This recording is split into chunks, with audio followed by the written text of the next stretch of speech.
Yes. Handa na po ba kayo sa 2 oras na preaching, no? Hallelujah. Yan, kumusta po? Kumusta po ang lahat?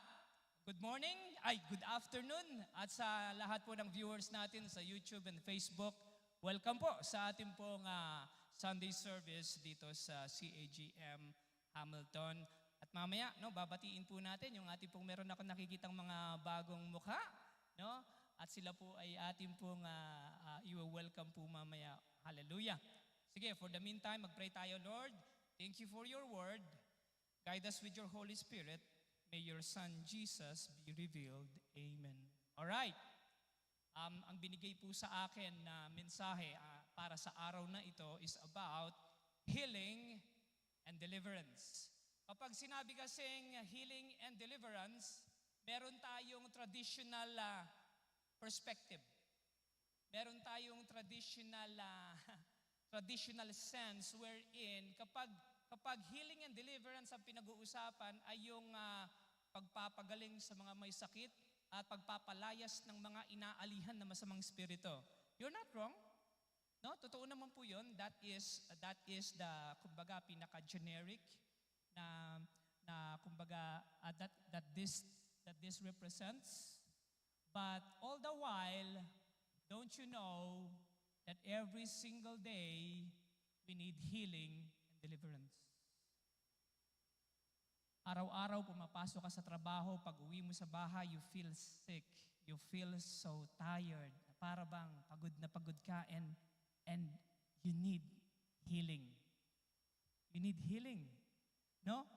You need healing sa iyong katawan, healing sa iyong emotion, healing sa iyong mga worries, healing sa mga past mistakes, healing sa mga unforgiveness, healing sa mga bitterness, healing sa mga nagawa ng mga tao na nakasakit sa iyo in the past. And sometimes you think you don't need healing, but actually we do. Minsan meron tayong may nakagawa sa atin ng masama hanggang ngayon di pa rin natin napapatawad. 5 years, 10 years, naalala ko yung ginawa mo sa akin 20 years ago. You need healing. And deliverance. No, minsan naman, do we need deliverance? Do we need deliverance? Yes or no? Yes, we need deliverance. Kung hanggang ngayon nagmumura ka pa rin, you need deliverance. Kung hanggang ngayon, lagi ka pa rin nagwo-worry kapag dumarating ang mga bills, you need deliverance. No? Kung hanggang ngayon ay meron ka pa rin weakness sa sexual immorality, you need deliverance. Kapag hindi ka marunong mag-manage ng yung time dahil nai-stuck ka sa mga video games, you need deliverance. No? Kapag mainitin ang yung ulot, madali kang magalit, no, nagsasabong kayo ng asawa mo, you need deliverance.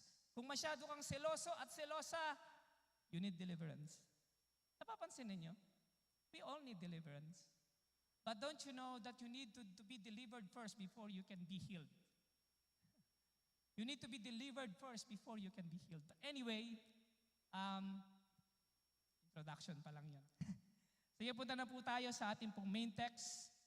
Basahin po natin, let us all stand and let us honor the word of God. It says here, 2 Samuel chapter 8 verse 2, sabay-sabay tayo. David also conquered the land of Moab. He made the people lie down on the ground in a row, and he measured them off in groups with a length of rope. He measured off 2 groups to be executed, for every 1 group to be spared. The Moabites who were spared became David's subject and paid him tribute money. Let's all sit down. Lord, salamat po sa iyong salita. Bless your word in Jesus' name. Amen. So listen. Sa tagpong ito, mapapansin mo, the reason why we need deliverance is that we are chained.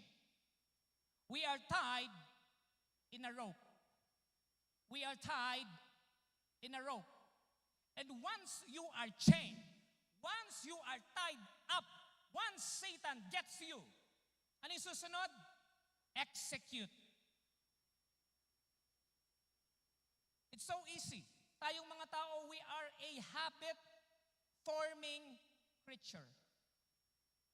Meron tayong, we have patterns. We have behavioral patterns. And it's so easy,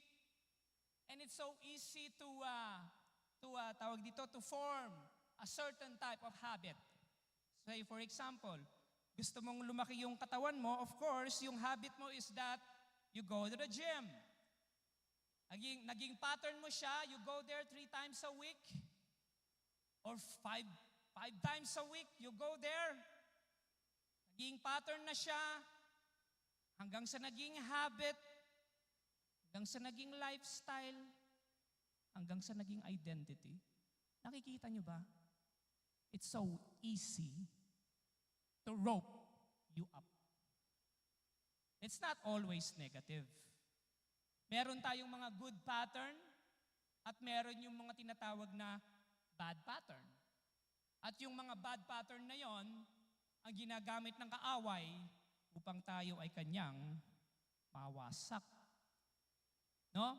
Kung naging habit mo yung pagloloto, yung pagsasabong, yung pagmumura, yung pakikipag-away, eventually it will become who you are.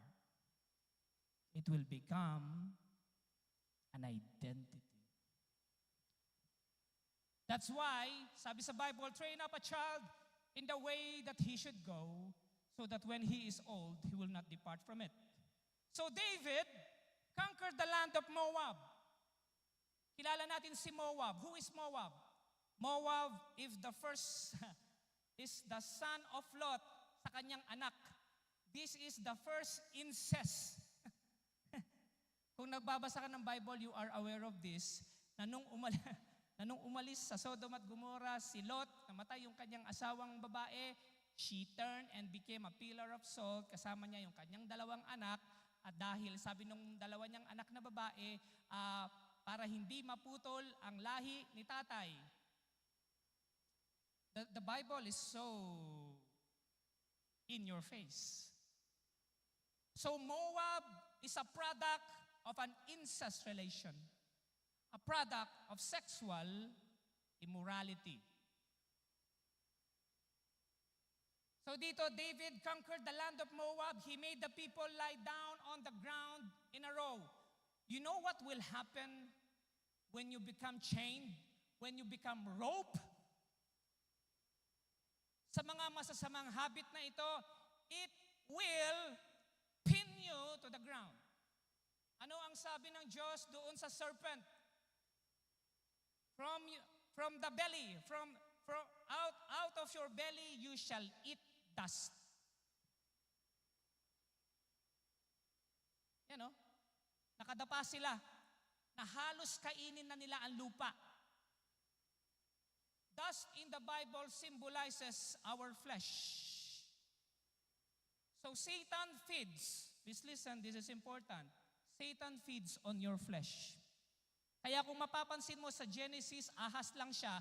Sa Revelation, napakalaki na niyang dragon. Why? Because we kept on feeding him lust of the flesh. Over the years, wala siyang kinain kundi ang lust ng ating flesh. We nourished Satan. Pinakain natin siya ng pinakain hanggang naging powerful, gigantic dragon. Dati lang siyang serpent. Bakit siya lumaki? He feeds on our flesh. He feeds on our lust. Then what happened here? This chain, this sin will pin you to the ground. And he measured them off in a groups with a length of rope. Akala mo yung ginagawa mo, walang katapusan yan. Meron po yung dulo. Lahat ng rope may dulo. Ang siseryoso nyo, ah. Okay, hindi ko kayo sinisermonan, no? I am not trying to be tense here, but what I am trying to expose here is the work of Satan. Kaya sabi sa Bible, do not walk in the flesh, but walk in the Spirit. Ito yung ibig sabihin nun. Because when you walk in the flesh, you are roping yourself. You are chaining yourself.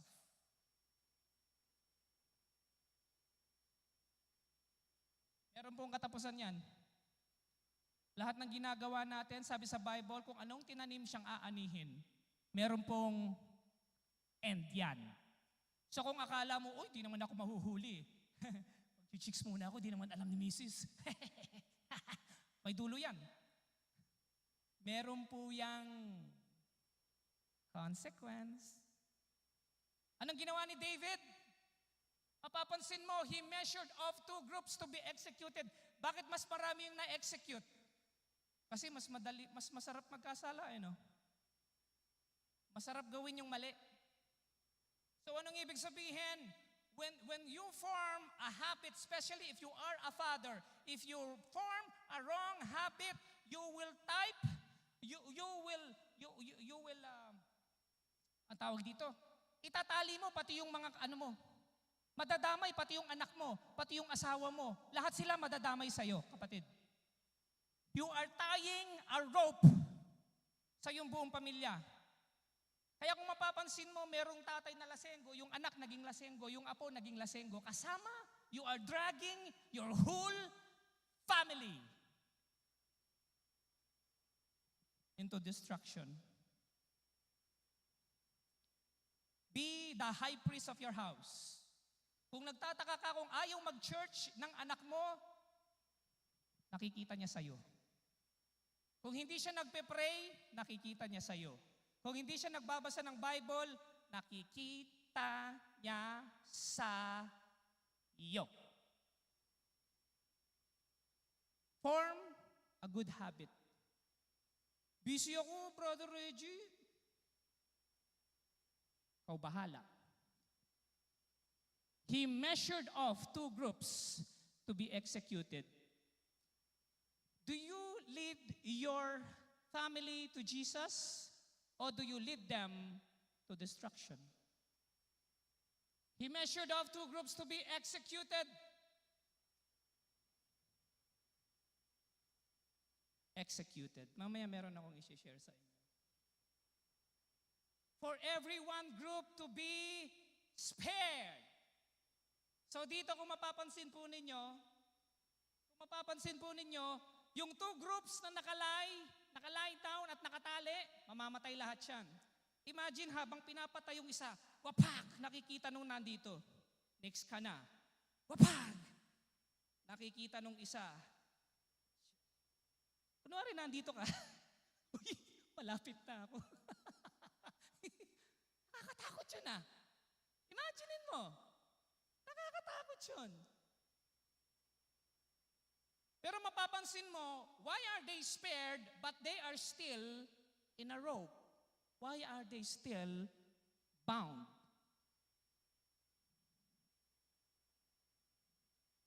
Tuloy natin. Makikita natin mamaya, maganda.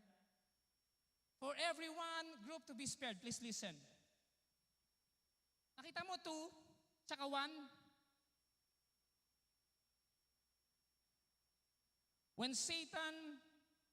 When Satan tempted Adam and Eve, ilan sila? 2.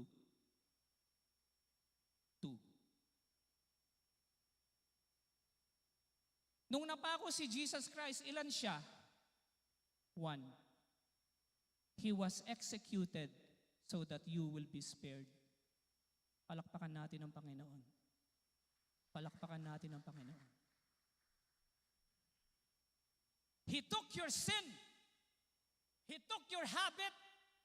He took your pattern. He took your violation and put upon himself the curse of sin, the payment of sin. God's justice is crying out. Punishment Alam mo ba, ang kasalanan meron po yung payment. Kaya nga, the wages. Ano yung wages sa Tagalog? Sahod? Payment? For the wages of sin is death. Ngayon, the reason why the Moabites who were spared became David's subject. Siyempre, nabuhay sila. But now that they are David's subject, now they are subject to beloved. Listen, David in Hebrew means beloved. When you accepted Jesus, when Jesus died on the cross, took your sin, paid your ransom, nagkaroon ng exchange. He took your curse, you are blessed. He took your sin, you are atoned, you are clean, you are forgiven, you are blessed. The reason why you are spared now is that Jesus took your place. And now, you are subject to beloved. You are subject to David. Now, you are no longer cursed, you are called beloved by God. For God so loved, beloved. For God so loved the world, He gave His only Son. And paid Him tribute money. Sino nagpay? Sino nagbayad? Ikaw o si Jesus? Si Jesus, and that's the tribute money. Nagigets ba natin? Jesus paid for the penalty of our sins. Sana nagets nyo, no? Kaya kung pag-aaralan mo ito at makikita mo, do not allow your life, do not allow your family to be tied up again. Pero yung sinabi ko kanina, bakit nakatali pa rin sila? Eh di ba, for whom the Son sets free is free indeed. Yes and no. Why? You are free. You are free from sin. You are not free to sin. You are free from sin. Now you are still bound. You are still bound. You know why? Because you are bound now, you are tied up to Jesus. Dati you are tied up to sin and immorality and lust. Now you are tied to Jesus. Kaya sabi ni Jesus, pick up your cross and follow me. Sabi niya, I know my sheep and my sheep knows my voice and they follow me. Sabi ni Jesus. So you are bound to Jesus. You talk like Jesus. You walk like Jesus. You forgive like Jesus. You are humble like Jesus. You serve like Jesus. You are gentle like Jesus. You are kind. You are meek. You are generous like Jesus. And that is how you are bound to Him. Palakpakan natin ang Panginoon. Palakpakan natin ang Panginoon. Hallelujah, Lord Jesus. Okay, let's move on. At least naintindihan na natin yun. Now, let us tackle. Why do we need now healing and deliverance? Why? Because I will show you seven points where you might be able to find yourself. Baka meron pang konting change yan na kailangang tanggalin ng Panginoon. Number 1, are you chained to lust and sexual immorality? Are you tied to porn? Are you tied to, nagko-commit ka ba ng premarital sex? Di pa kayo kasal? Do you have multiple partners? No? Meron ka bang mga Playboy magazine? Kilala mo sarili mo? Anong internet yung pinupuntahan mo? Why? Sabi ni Jesus, if your eyes causes you to sin, pluck it out. It is better to have one eye to go to heaven than your whole body in hell, sabi ni Jesus. John chapter 8 verse 11, she said, "No one, Lord." And Jesus said to her, "Neither do I condemn you. Now go and sin no more." Alam natin ang kwentong ito. Ang babaeng ito ay isang prostitute. Nahuli siya sa aktong pangangalo niya. At sabi ng mga nung mga Pharisees, "Jesus, nahuli namin ang babaeng ito sa aktong pangangalo niya. Sa batas ni Moises, babatuhin siya hanggang mamatay." Long story short, sabi ni Jesus, unang bumato ang walang kasalanan. Isa-isa nilang tinapon ng kanilang mga bato. But you cannot deny the fact that this woman is bound to lust and sexual immorality. At anong ginawa ni Jesus? "Neither do I condemn you," Jesus said. Don't you know that no condemnation when you accept Jesus Christ, He will remove not only your sexual immorality, He will also remove your condemnation. You will start all over again. And number 2,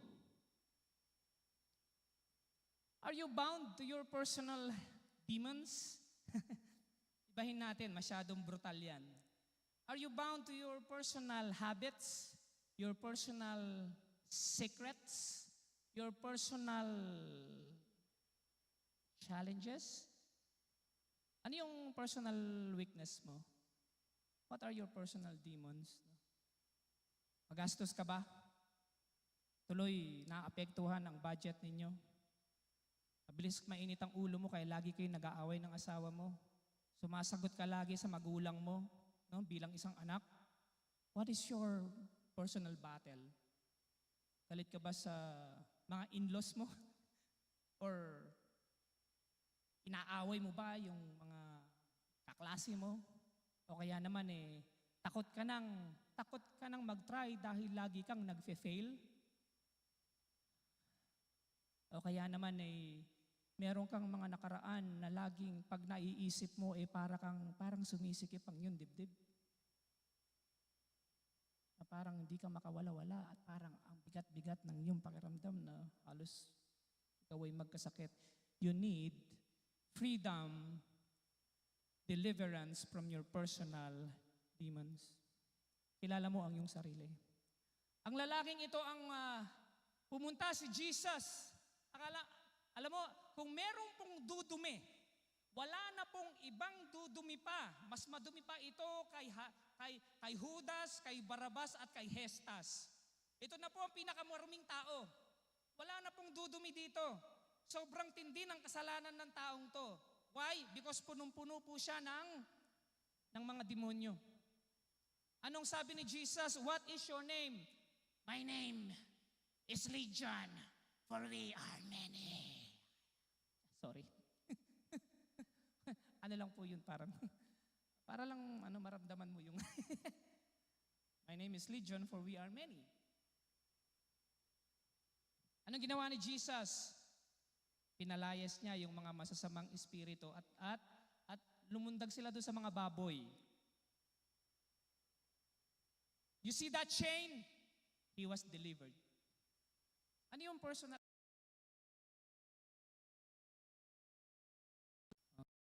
bitterness, unforgiveness? Ikaw na bahala. Mamaya palayasin natin yung mga demons na yan. Tatanggalin natin yung mga chains na yan. Are you ready? Next. Mark chapter 5, verse 29. Sickness and diseases. Are you chained to sickness and diseases? Di ako maka-church kasi masakit yung tuhod ko eh. Ako, meron yata akong sakit sa likod, tsaka diabetes, tsaka arthritis. No? That's why we also need deliverance and healing from sickness and disease. At wag na wag mong sasabihin, nasa lahi kasi namin yan eh. Parang inaangkin mo pa, talagang lahi namin yung may sakit sa puso. Parang wini-welcome pa eh, parang niyayaka pa, talagang lahi namin yung cancer talaga. Kaya, palayasin mo, ano ka ba?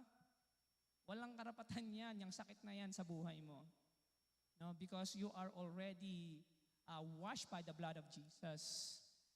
Immediately the bleeding stopped and she could feel in her body that she had been healed of her terrible condition. Napansin mo doon sa unang tatlong slides natin, kanino sila humahawak? Kay Jesus. Saan ka pumupunta kapag meron kang mga weaknesses and challenges? Pumunta ka kay Jesus. Pumunta ka sa Diyos. Huwag kang makipag-inuman dahil wala silang maibibigay na maayos na sa'yo. Lasing eh. Makipag-hiwalay ka na. Parang, hindi pangit yung advice niya kasi under the influence. Anyway, siya po ay inaagasan ng dugo. She has an issue of blood for 12 years. Minsan ikaw, 1 week pa lang nagre-reklamo ka na. 1 year pa lang, Lord, di ko na kaya, Lord. Ito, 12 years po siyang dinudugo. Marahil gusto niyang magkaanak, hindi siya magkaanak-anak dahil dinudugo. Tinry na niya ang lahat. Pinuntahan ng mga magagaling na doktor. Lahat po ng pera niya naubos na sa pagpapagamot. But she was never better. She actually became worse. Ano yung struggle niya? Financial. Number 2, emotional. Dahil nga, walang gustong sa kanya. Walang magkaroon, yung kanyang mga relationship, wala siyang intimate relationship. Number 3, rejection sa society. Dahil sa kanila pong Jewish tradition, kapag meron kang bleeding, you are considered unclean. She was lonely. She was sick. She was broke. She was hopeless. Did Jesus rescue her? Yes. Kaya kung akala mo wala ka ng pag-asa, kapatid, meron kang pag-asa. Meron akong kapatid, nabalitaan ko yung nangyari. But God is a God of miracle. Wala pong imposible sa Kanya. Amen? Palakpakan natin ang Panginoon. Palakpakan natin ang Panginoon. Malapit na tayong matapos. Ang bilis ko ngayon ha. Next. Si Mrs. kasi lagi niya akong pinapressure. Masyado tinatagalan ha. I need deliverance. Sorry. joke lang, no? I need deliverance sa pagiging masyadong mahaba. Kasi ako talagang mahaba talaga ako mag-preach kahit sa Pilipinas pa, no? Pero I'm learning. Salamat sa Diyos sa aking asawa dahil siya yung nagre-remind sa akin. Ayan, parang sininang, ganyan. Buti na lang, meron tayong kasama dyan na nag-unbound sa atin. So dito, are you bound to bread and daily worries, daily expenses, daily commute, daily, makikita ko na naman yung boss ko, makikita ko na naman yung coworker ko. Alam mo yun? Yung parang di na ako makawala-wala dito sa sitwasyon na ito. Are you bound to that? Because meron kang mga daily mortgage, monthly mortgage, mga bills, mga obligations and responsibilities. Ano po ang sabi rito sa 1 Kings chapter 17 verse 14? Nag-enjoy ba kayo? Inaantok kayo? Tapusin ko na to. Glory to God. Hallelujah, Lord Jesus. Praise your name, Lord Jesus. Sabi po rito, bread and daily expenses. For this is what the Lord, the God of Israel, says. There will always be. Sabihin mo, always. Always. Ha. Huwag ka na mag-worry. Ipoprovide naman ni Lord Jan. Yung mortgage na yan, yung bahay na yan, yung sasakyan na yan, yung bills na yan. Lahat yan. There will always be flour and olive oil. Flour symbolizes the body of Jesus. This is my body which is broken for you. Eat it in remembrance of me. Kapag nasa bahay mo si Jesus, seek ye first the kingdom of God, and all these things shall be added unto you. Hindi ka magkukulang. There will always be flour and olive oil. Olive oil symbolizes, it represents the Holy Spirit. Inaalagaan mo ang iyong relasyon sa Diyos. Araw-araw kang lumalapit, araw-araw kang nagpupuri, linggo-linggo kang uma-attend. Lagi mong hinahanap ang presensya ng Panginoon. You always want to honor Him. Nagpe-pray ka, nagpupuri ka sa Panginoon.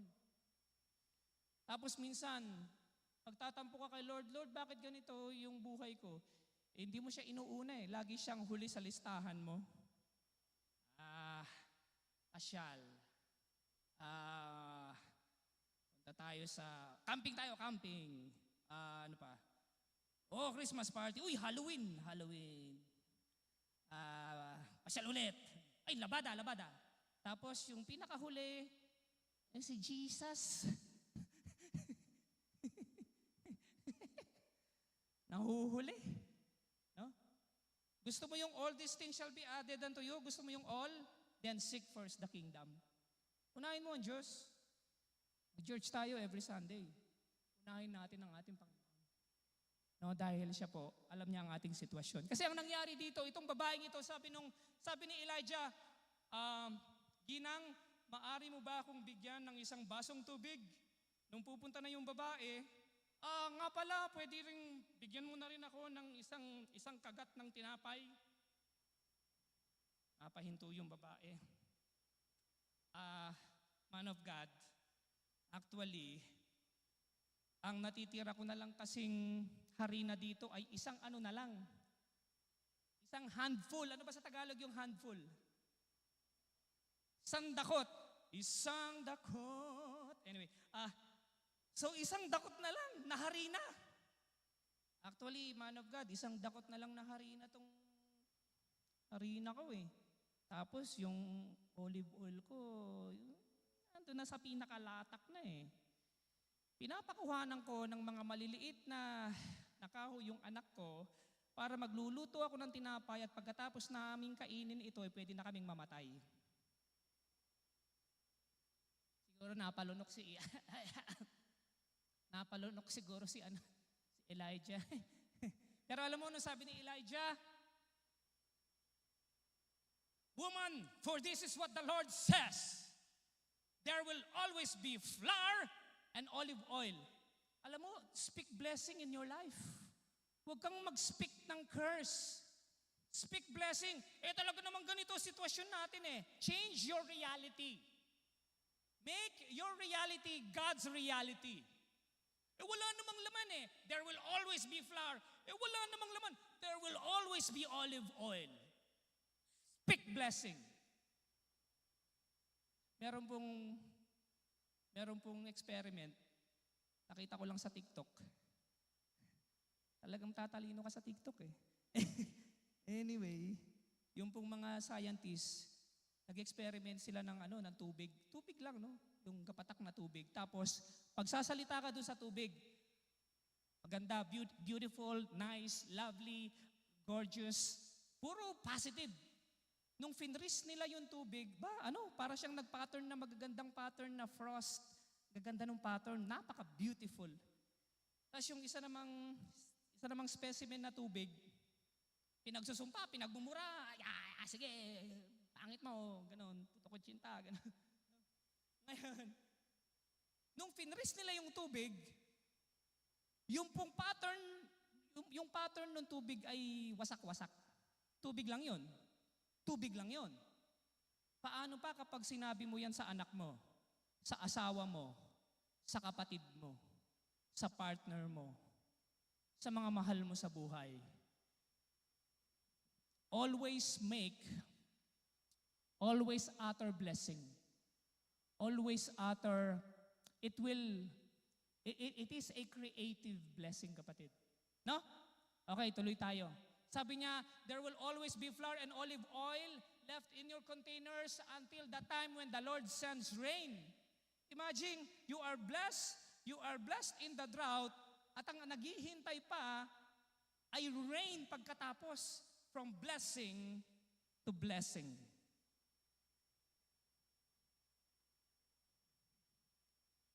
Are you ready to be free from this chain of bread and daily expenses? Next. Are you bound? Are you chained to debt and financial difficulty? Sino dito walang utang? Uy, grabe. Tayo lahat meron. Tayo lahat meron, no? Sa Pilipinas, dati wala kaming utang ni Mrs. Pagdating dito, no choice. Kailangan eh. Okay. Debt and financial difficulty. Ano sabi sa 2 Kings chapter 4, verse 4? Then go into your house with your sons and shut the door behind you. Pour olive oil from your flask into the jars, setting each one aside when it is filled. Ang nangyari po kasi dito, itong babaeng ito, namatay po yung kanyang asawa. Tapos nang iwan pa siya ng utang. Kaya tuloy, yung babae, yung asawa niya, ay kinukuha po ng mga creditors yung dalawa niyang anak to become slave.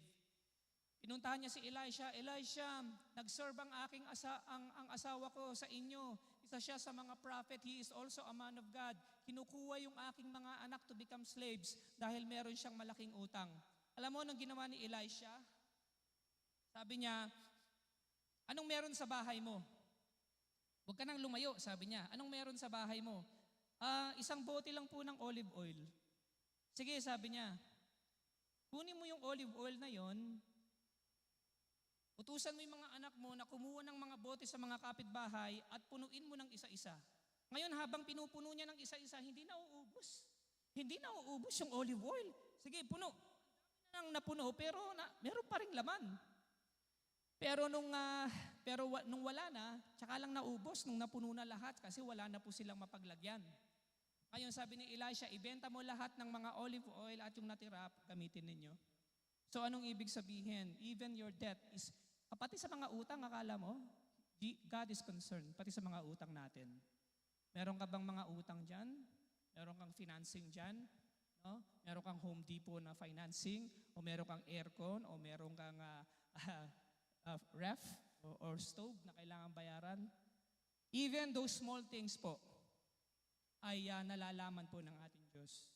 Next, are you bound to worries and pleasing others? John chapter 2 verse 3, the wine supply ran out during the festivities. So Jesus' mother told him, they have no more wine. Pati ang nanay ni Jesus na si Mama Mary, nanay na ni Jesus yan nagwo-worry pa rin. So it is very common, normal po na mag-worry. Ang nangyari kasi dito, meron pong kasal, in-invite po sila sa kasal, naubos po yung wine, tapos sabi ni Mary kay Jesus, sabi ni Mama Mary, Jesus, pwedeng, wala na kasing wine eh. Tapos sabi ni Jesus, Ginang, it is not my time yet, sabi niya. Pero pagkatapos nang kinausap niya yung mga nagsaserve doon, gawin niyo kahit anong sabihin niya, gawin ninyo. And then Jesus turned the water into wine. Minsan gusto mo ng wine pero ayaw mong sundin yung pinapasabi ni Jesus. May pinapasabi si Jesus pero ayaw mong gawin pero gusto mo ng wine.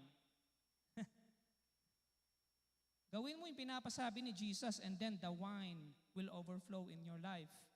So is this an actual wine? This is symbolic, kapatid. Anong ibig sabihin? Jesus, pinaprioritize niya, binibigyan niya ng matinding pansin ang the most important unit in the society, the family. He is concerned even sa mga bagay na ito. Meron pong kinakasal. So anong nangyari? Yung tubig, for a wine to become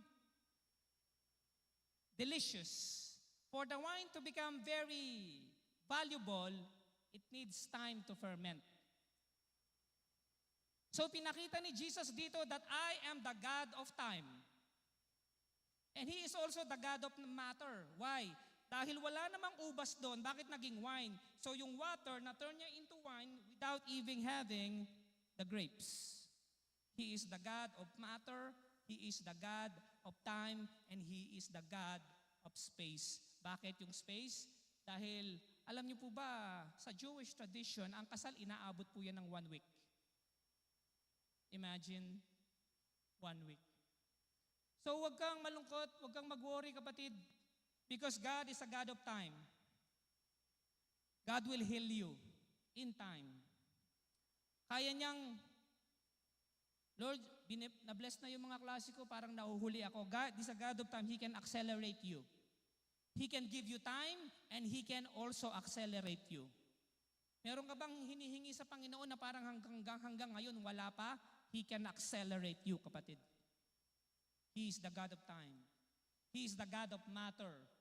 Kaya sabi sa Bible, ano man ang hingin mo sa panalangin kapag ikaw ay nanampalataya, ipagkakaloob niya sa atin. Meron ka bang pattern, habit to worry? Sino yung mga warrior dito? You are a warrior, not a warrior, kapatid. Why? Because we have Jesus. And lastly, are you bound to things we hold dear or put too much importance over? Ito yung mga bagay na kaya kong isakripisyo yung church dahil nagpapasaya sa akin to. O importante sa akin ito. Kapag may mga bagay sa buhay mo na mas importante pa kaysa sa Diyos, then you are chained to this one. Things that you hold dear or you put too much importance over. Matthew chapter 19, Jesus told him, if you want to be perfect, go and sell all your possessions and give the money to the poor, and you will have treasure in heaven. Meron pong kakaibang treasure na ino-offer si Jesus, mas magandang treasure in heaven. Then come follow me. Actually, he was given a chance by Jesus to become one of his disciples, but he rejected it because he was so rich. Hindi niya kayang isuko. May mga bagay ka ba na hindi mo kayang isuko? Pinatawad ko na siya pero wag siyang magpapakita sa akin. Wag siyang magpapakita sa akin, pinatawad ko na siya pero ganun. So wala talagang no? No? So, then come follow me. But when the young man heard this, he went away sad, for he had many possessions. Kapatid, ano yung inuuna mo sa buhay mo na mas importante pa kaysa sa Diyos? Kilala mo ang iyong sarili. Hindi na kita tatanungin. Sabi sa Nahum chapter 1, verse 13, sabi diyan, now I will break their yoke from your neck and tear your shackles away. Don't you know that our God is a chain-breaking God? He is a chain-breaking God. Whatever you are chained to, whatever you are tied to, kapatid, God is a chain-breaking God. Palakpakan natin ang Panginoon. Tatanggalin ng Panginoon sa araw na ito ang lahat ng chains na yan, no? And Matthew chapter 11, verse 28 says, then Jesus said, come to me, all of you who are weary and carry heavy burdens. Anong una mong dapat gawin? Come to me. Umattend ka every Sunday. Lumapit ka sa Diyos. Lumapit ka sa Kanya. Alam mo, sabi ni Haring David, gagawin ko ang templo mo, Panginoon. It is a joy for me to go to your courts. Masayang-masaya ako pag pumupunta ako sa iyong templo. Hindi ikaw ang gagawa ng templo ko, ang gagawa ang anak mong si Solomon. So ibig sabihin, there is a temple wherein we can worship God. That's why it is important that we have a fellowship every Sunday and we gather here and honor God. Kasi Kasi yung iba sinasabi, pwede naman ako mag-pray sa bahay, doon na lang ako. Yes, but when you gather with a fellow Christian in His temple, then we have a fellowship. Meron po tayong pagkakaisa na purihin ng ating pong Diyos. Kung naboboard ka sa church, hindi ka pwede sa langit. Sabi nga ni Reb, pero sinabi si Reb sabi niya, kung dito pa lang sa church naboboard ka, parang natatagalan ka na sa worship at sa Word of God, naku, hindi ka yata pwede sa langit. Kasi wala tayong ibang gagawin din sa langit kundi mag-worship at mag-Bible study. Imagine, ang magtuturo si Jesus mismo. Nakaka-excite yun. Tatayo si Jesus, magpipreach. Wala akong gagawin kundi makinig. Buong wala. Grabe siguro mag-preach si Jesus. Hallelujah, Lord Jesus. No? So, sabi niya, number 1, come to me. All of you, kung meron kang kabigatan, if you're carrying heavy burdens, come to me. Sabi ni Jesus, meron ka pang mga bagahe dyan? May mga extra baggages ka ba dyan? Come to me, Jesus said. Tapos sabi niya dito, I will give you rest. Alam mo, nag-i-spend ka ng napakaraming pera, no? Ang ganda ng higaan mo, talagang electric pa yan, meron pa siyang heated, meron pa siyang cold, no? Water bed, pero hindi ka makatulog. Iba ang sleep sa rest. Minsan kasi hindi ka pinapatulog ng worry, hindi ka pinapatulog ng mga bitterness, hindi ka pinapatulog ng mga bitterness, no? Pero sabi ni Jesus, I will give you rest. Take my yoke. Take my yoke upon you.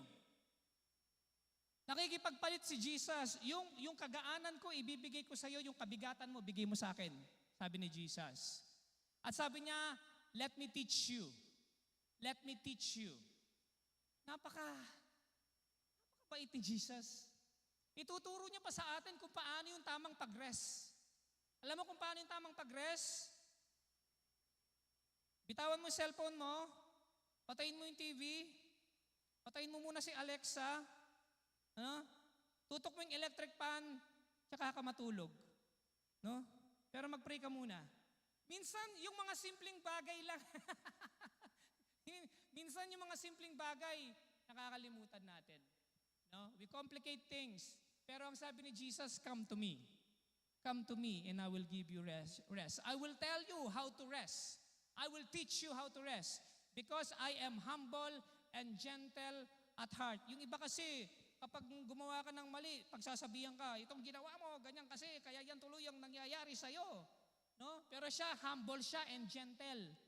Hindi kanya pagsasabihan, actually, pagluluto ka pa niya, tapos papatulugin ka pa niya, iheheli ka pa niya. Alam mo si Elijah, nung tumakbo siya, pinatulog siya ng angel. Nung nagising siya, pinakain siya ng angel. Nung natulog na naman siya at nagising siya, nagpadala ang Diyos ng mga ibon, sinuplayan siya ng tubig tsaka pagkain. Nakita mo, ang kailangan mo lang minsan kapag masyado kang pagod, magpahinga. Kung masyado kang stress, magpahinga. And then, for my yoke is easy to bear. And you will find rest for your soul. Alam niyo ba yung rest ng katawan, iba sa rest of the soul. Kapag ang katawan mo malakas pero yung kalooban mo meron pa ring mga hinanakit at meron pa ring mga bitterness, sumasali yung katawan. Kailangan munang linisin yung loob. Kasi meron kang rest sa body, baka wala ka namang rest sa soul. Next, John chapter 10 verse 28, I give them eternal life, and they will never perish. No one can snatch them away from me.